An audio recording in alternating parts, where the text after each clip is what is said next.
आया। Hello students, I am Ram Kumar Maurya. आज हम हिंदी से इंग्लिश में सेंटेंस को कैसे ट्रांसलेट किया जाए इस पर चर्चा करेंगे। तो देखते हैं टेंस वाइज। इंग्लिश में जिसे टेंस कहते हैं, हिंदी में उसे समय या काल कहते हैं। इंग्लिश में 3 टेंसेस होते हैं: present tense, past tense and future tense. Present tense को हिंदी में वर्तमान काल कहते हैं या वर्तमान समय। पास्ट टेंस को भूतकाल या बीता हुआ समय, और फ्यूचर टेंस को भविष्यकाल या आने वाला समय। अगर हम टेंस की बात करें तो इन तीनों टेंसेस के 4 प्रकार और होते हैं। जैसे प्रेजेंट टेंस को देखें तो present indefinite tense, present continuous tense, present perfect tense और प्रेजेंट परफेक्ट कॉन्टिन्यूअस टेंस। इसी तरह से फ्यूचर के भी 4 भाग होते हैं: future indefinite tense, future continuous tense, future perfect tense and future perfect continuous tense.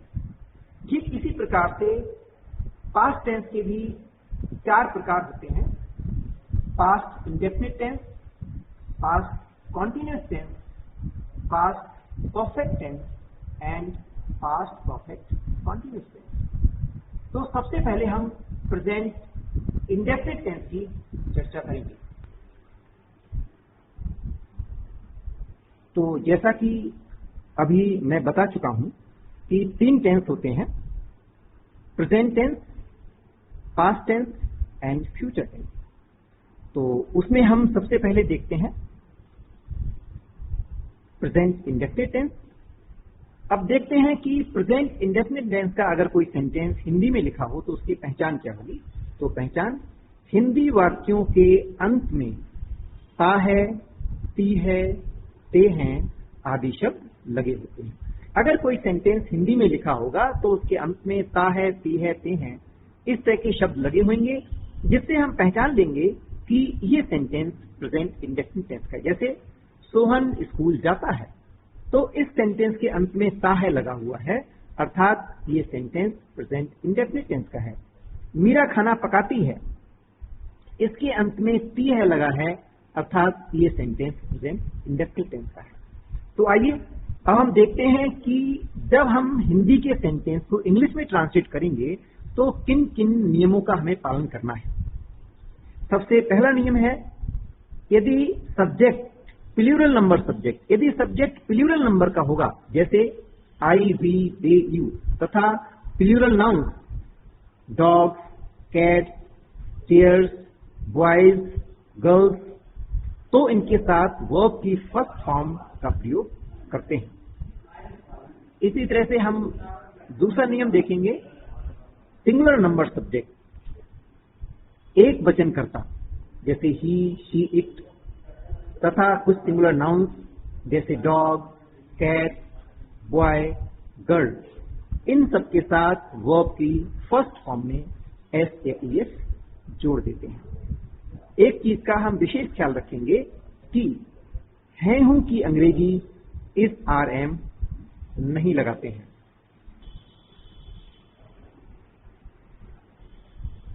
देखें, सोहन स्कूल जाता है, सोहन स्कूल जाता है, इसमें सोहन सब्जेक्ट है, इसको हिंदी में कर्ता कहते हैं। स्कूल ऑब्जेक्ट है, इसको हिंदी में कर्म कहते हैं। और जाता है ये वर्ब है, इसको हिंदी में क्रिया कहते हैं।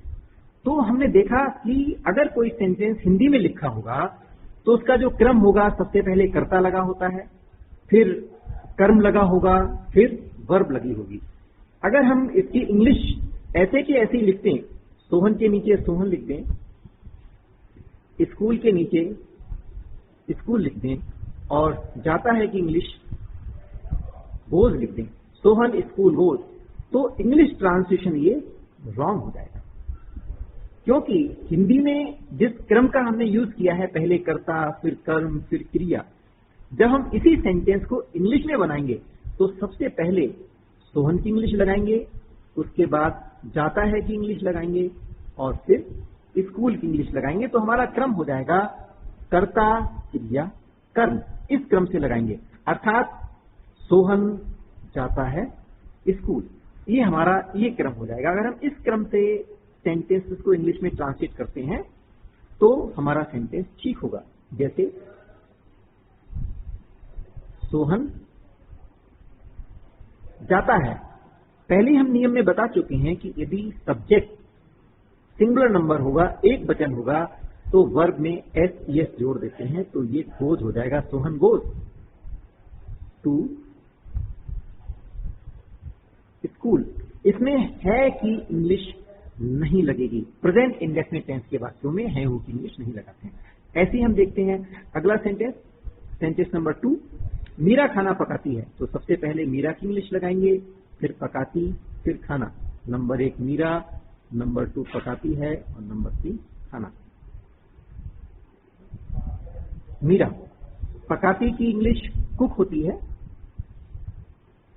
अब मीरा सिंगुलर नंबर है, अकेली है, इसलिए इसमें एस लग जाएगा। मीरा कुक, खाना, फूड, ये इसका सेंटेंस बन जाएगा।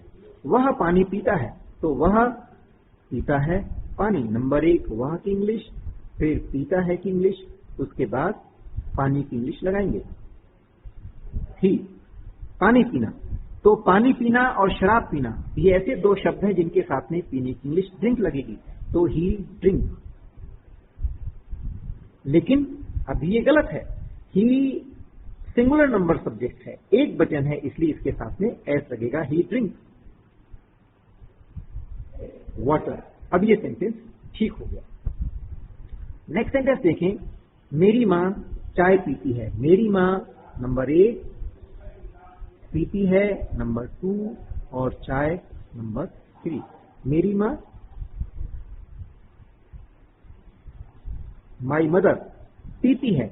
पीती है कि इंग्लिश यहां पर ड्रिंक नहीं लगाएंगे, क्योंकि ड्रिंक शब्द केवल पानी पीने और शराब पीने के लिए यूज होता है। चाय, कॉफी, दूध पीने के लिए हम टेक शब्द का यूज करते हैं। तो माई मदर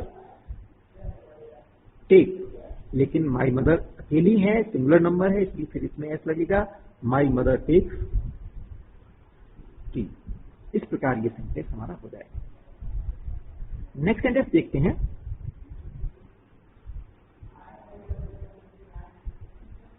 सेंटेंस नंबर 5, लड़के फुटबॉल खेलते हैं। तो नंबर 1 लड़के, नंबर 2 खेलते हैं, और नंबर 3 फुटबॉल। लड़के, बॉयज, बॉयज बहुत से हैं, प्लूरल नंबर है, इसलिए इसके साथ में वर्ब में एस या एस नहीं लगाएंगे। खेलते हैं, प्ले, फुटबॉल।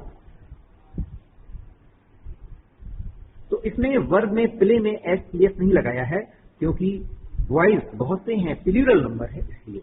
नेक्स्ट, कुत्ते भौंकते हैं। कुत्ते, डॉग्स। अब कुत्ते बहुत से हैं, इसलिए भौंकने की इंग्लिश में एस नहीं लगेगा। बार्क, डॉग्स बार्क, इसमें ऑब्जेक्ट नहीं है, इसलिए ऑब्जेक्ट लगाने की आवश्यकता नहीं है। Dogs bark. चिड़िया आकाश में उड़ती हैं। सबसे पहले चिड़िया, फिर उड़ती हैं, उसके बाद आकाश में बर्ड्स, फ्लाई। बर्ड्स बहुत सी चिड़िया हैं, प्लूरल है, इसलिए फ्लाई में एस नहीं लगा।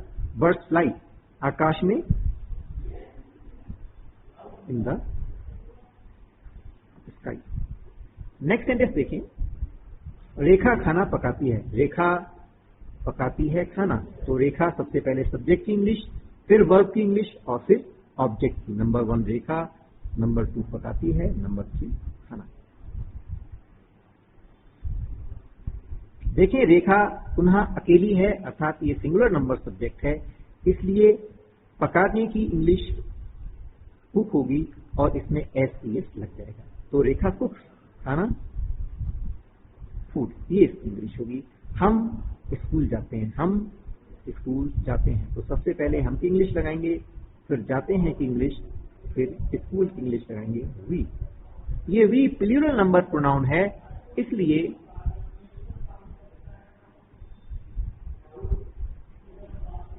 वी, हम स्कूल जाते हैं, वी प्लूरल नंबर प्रोनाउन है, इसलिए इसके साथ में जाने की इंग्लिश में वो लगेगा, SES नहीं लगेगा, वी गो टू। तो आशा है कि आप सब लोगों को समझ में आया होगा, और यदि कोई समस्या हो तो पुनः पूछ सकते हैं। Thank you, that's all for today. Hello students, I am Ram Kumar Maurya. आज हम प्रेजेंट इंडेक्टिव टेंस के नेगेटिव सेंटेंसेस को इंग्लिश में कैसे ट्रांसलेट करें, इस पर चर्चा करेंगे। तो आइए देखते हैं नेगेटिव सेंटेंस।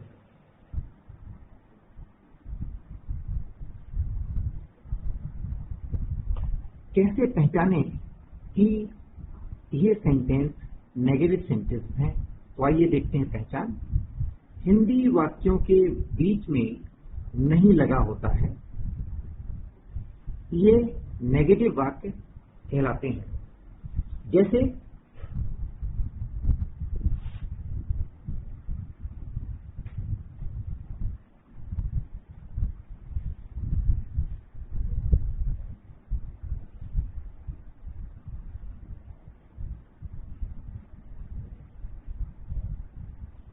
सोहन स्कूल नहीं जाता है, तो इसमें वाक्य के बीच में नहीं शब्द का प्रयोग हो गया है, इसलिए ये सेंटेंस नेगेटिव सेंटेंस कहलाएगा। इसी तरह से और बहुत सारे सेंटेंस हम बना सकते हैं। लड़के फुटबॉल नहीं खेलते हैं, मीरा एक गाना नहीं गाती है। तो इस तरह के सारे सेंटेंस में नहीं शब्द का प्रयोग हो गया है और ये नेगेटिव सेंटेंस कहलाएंगे। तो इनके रूल्स क्या होते हैं, नियम क्या है कि इन सेंटेंसेस को हम कैसे इंग्लिश में ट्रांसलेट करेंगे। तो इनके रूल्स देख लेते हैं। नेगेटिव सेंटेंसेस के नंबर 1, नेगेटिव सेंटेंसेस में वर्ब की फर्स्ट फॉर्म का प्रयोग होता है तथा वर्ब में एस या ईएस नहीं जोड़ते हैं, चाहे सब्जेक्ट सिंगुलर हो या प्लूरल। अभी हमने बताया था कि अफर्मेटिव सेंटेंसेस में सिंगुलर नंबर सब्जेक्ट के साथ वर्ब की फर्स्ट फॉर्म में एस या ईएस जोड़ देते हैं, प्लूरल नंबर सब्जेक्ट के साथ वर्ब की फर्स्ट फॉर्म में एस या ईएस नहीं जोड़ते हैं। परंतु नेगेटिव सेंटेंसेस में चाहे कर्ता एक वचन हो चाहे कर्ता बहुवचन हो, वर्ब की फर्स्ट फॉर्म का प्रयोग करेंगे, उसमें एस या ईएस नहीं जोड़ेंगे।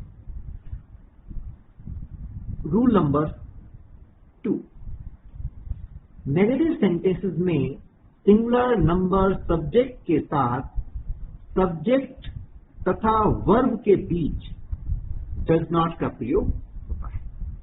यदि सब्जेक्ट सिंगुलर नंबर है तो सब्जेक्ट और वर्ब के बीच में डज नॉट लगाएंगे। प्लूरल नंबर सब्जेक्ट के साथ सब्जेक्ट और वर्ब के बीच डू नॉट का प्रयोग होता है। आइए हम कुछ एग्जाम्पल देख लेते हैं और इससे चीजें और ज्यादा स्पष्ट हो जाएंगी। मोहन स्कूल नहीं जाता है, तो इस नहीं से ये स्पष्ट है कि ये सेंटेंस नेगेटिव सेंटेंस है। तो देखें इसका कैसे ट्रांसलेट करेंगे। मोहन सिंगुलर नंबर सब्जेक्ट है, मोहन लगाएंगे और मोहन के तुरंत बाद या तो हम डू नॉट लगाएंगे या डज नॉट लगाएंगे। तो मोहन चूंकि सिंगुलर नंबर सब्जेक्ट है इसलिए इसके साथ में डज नॉट लगेगा। मोहन डज नॉट, उसके बाद जाता है, does not go to school. ये इस तरह से सेंटेंस बन जाएगा। ऐसे ही हम दूसरा सेंटेंस देख लेते हैं। किसान खेत नहीं जोतता है। हम इस सेंटेंस की इंग्लिश कैसे बनाएंगे। किसान खेत नहीं जोतता है, तो किसान की इंग्लिश फार्मर होगी। फार्मर फिल एक वचन है, इसलिए इसके साथ में डज नॉट लगाएंगे। नहीं की इंग्लिश डज नॉट, जोतने की English plough. Farmer does not plough the field. Field means खेत। नेक्स्ट सेंटेंस देखें, तुम खाना नहीं खाते हो। इसमें भी नहीं लगा है तो ये सेंटेंस नेगेटिव है, लेकिन तुम ये प्लूरल प्रोनाउन होगा, इसलिए यू के साथ डू नॉट लगेगा। यू डू नॉट खाते हो, eat food. You do not eat food. इस तरह से ये सेंटेंस बन जाए। नेक्स्ट सेंटेंस देखें,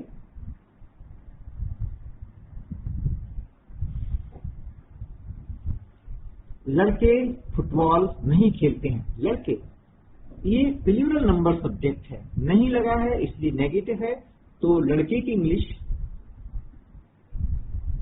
बॉयज लगेगी, बॉयज। और बॉयज के साथ में डू नॉट लगाएंगे। बॉयज डू नॉट खेलते हैं, खेलने की इंग्लिश प्ले।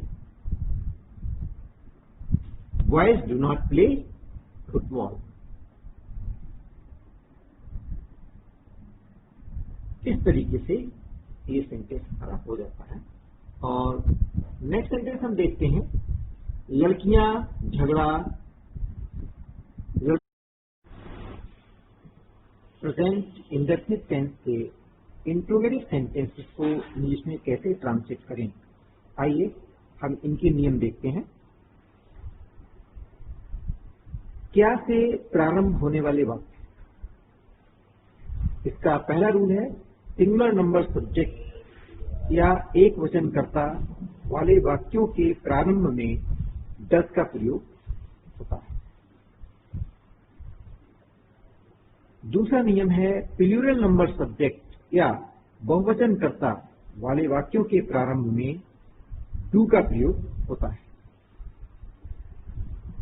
वर्ब की फर्स्ट फॉर्म का प्रयोग होता है तथा वर्ब में एस या ईएस नहीं लगाते हैं। एक और सेंटेंस होते हैं जिनके बीच में प्रश्नवाचक शब्द लगा होता है। जिन वाक्यों के बीच में प्रश्नवाचक शब्द लगे होते हैं, ऐसे वाक्यों की अंग्रेजी बनाते समय प्रश्नवाचक शब्दों की अंग्रेजी डू या डज के पहले लगाते हैं। तो इन नियमों को और अच्छे से समझने के लिए हम कुछ इनके उदाहरण देख लेते हैं। जैसे पहला सेंटेंस है, क्या सोहन स्कूल जाता है। इसके प्रारंभ में क्या लगा हुआ है, सोहन। सबसे पहले हम सब्जेक्ट को देखेंगे, सोहन।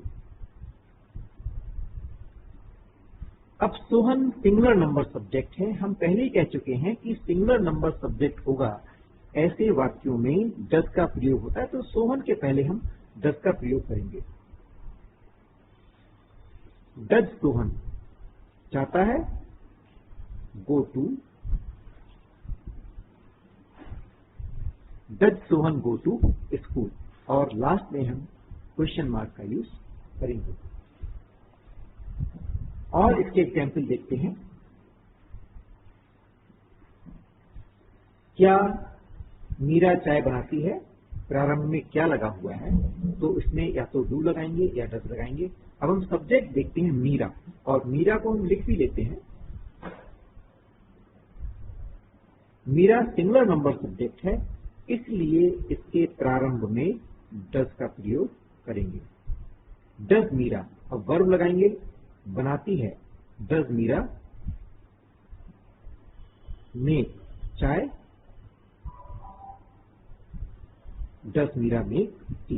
इस तरह से ये सेंटेंस हो जाएगा। थर्ड सेंटेंस देखते हैं, क्या लड़के मैदान में दौड़ते हैं। इसके भी प्रारंभ में क्या लगा हुआ है, तो ये भी डू या डज से शुरू होगा। अब हम सब्जेक्ट देखते हैं, लड़के, बॉयज। ये प्लूरल नंबर सब्जेक्ट है, इसलिए बॉयज के पहले हम डू लगाएंगे। डू बॉयज दौड़ते हैं, रन मैदान में, इन द फील्ड। एक और सेंटेंस देखते हैं, क्या वे बाजार जाते हैं। तो वे वे प्लूरल नंबर है, हम लिखेंगे दे। अब दे प्लूरल नंबर है इसलिए इसके पहले डू लगेगा, डू दे। अब क्रम वही रहेगा, डू दे जाते हैं, उसके बाद बाजार। जाते हैं की इंग्लिश डू दे गो बाजार टू